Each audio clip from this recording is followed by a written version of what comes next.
ఇంకేం చెప్పలేనండి. దయచేసి మీ దండం పెడతా సినిమా రేపు. రవితేజ ఇచ్చాడు కిక్. ఏముందిరా టాక్సిక్? టాక్సిక్లో ఏముంది? ఏమీ లేదు. ఒక రొమాన్స్ తప్ప ఏమీ లేదు. ప్రతి ఒక్క యూత్ ఫ్యామిలీస్ ఈ సినిమాకి రావద్దండి. ఎందుకంటే ఇందులో వైల్డ్ ఫైర్ రొమాన్స్ ఉంది.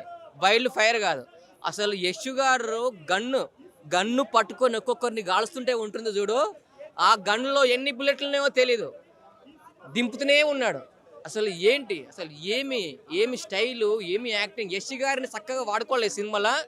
ఇందులో నిజంగా రొమాన్స్ తప్ప ఏమీ లేదు. అసలు స్టోరీ లేదు. అసలు నయనత గారు ఒక అక్క క్యారెక్టర్ చేశారు, కానీ అసలు నిజంగా ఒక 5 హీరోయిన్లు పెట్టి సినిమా తీశారు, కానీ అసలు నిజంగా స్టార్టింగ్ నుంచి ఎండింగ్ వరకు వాళ్ళతోనే సినిమాలు ఉన్నాయి. కానీ ఒక పబ్లిక్ కోసం ఏం సార్ మెసేజ్? దిల్రాజు గారికి ఖచ్చితంగా చెప్తున్నా, నిజంగా ఏంటి సార్ మీరు అసలు యశ్ గారు ఉన్నారని చెప్పేసి మీరు సినిమా తీశారా, లేకుంటే స్టోరీ పరంగా తీశారా? అసలు సెకండ్ హాఫ్ మొత్తం అయితే లేవలేకపోయాము. అసలు స్టోరీ అంతా లేదు, కానీ యశ్ గారి స్టైల్ కానీ యాక్టింగ్ కానీ అందులో హీరోయిన్లు కానీ చాలా బాగుంది. ప్రతి ఒక్క యూత్ ఎంజాయ్ చేయాలంటే సినిమా ఖచ్చితంగా వచ్చి ఎంజాయ్ చేస్తారు. అసలు నిజంగా అసలు యశ్ గారికి ఈ సినిమా కరెక్ట్ కాదేమో అనిపించింది. అసలు ఒక ఎనిమల్ సినిమా లాగా ఉంది. ఒక ఎనిమల్ సినిమా చూశారు కదా, ఆ టైం ఉంది. అసలు రొమాన్స్ అయితే ఇక పీక్స్. యూత్ మాత్రం అయితే ఖచ్చితంగా సినిమాకి వచ్చి చూడాలి.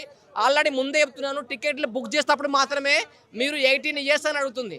మీరు 18 ఇయర్స్ వాళ్ళు మాత్రమే సినిమాకి రావాలి. ఎందుకంటే అసలు టాక్సిక్లో ఉన్న రొమాన్స్ అలా ఉంది, అంతా ఉంది. అసలు నిజంగా ఆ యొక్క ఎక్స్పోజింగ్ కానీ, ఆ యొక్క సీన్లు కానీ, ఆ డైలాగ్స్ కానీ, అసలు నిజంగా ఈ సినిమా తీసిన ఒక గీతా మోహన్ దాసా లేదా ఒక వైల్డ్ యూత్ అర్థం కావట్లేదు. ఒక యూత్ లాగా చేశారు సినిమా. ఇలాంటి సినిమాలు పబ్లిక్ కోసం అయితే కొంచెం కష్టము. దాన్ని ఆకర్షించుకోలేదు సినిమాని. కానీ ఫ్యామిలీతో మాత్రం రాకండి. ముందుగా మీ పిల్లల్ని మాత్రమే సినిమాకి తీసుకొని రాకండి, ఖరాబ్ అయిపోతారు. నా టాక్సిక్ అయితే ది ఒరిజినల్ ది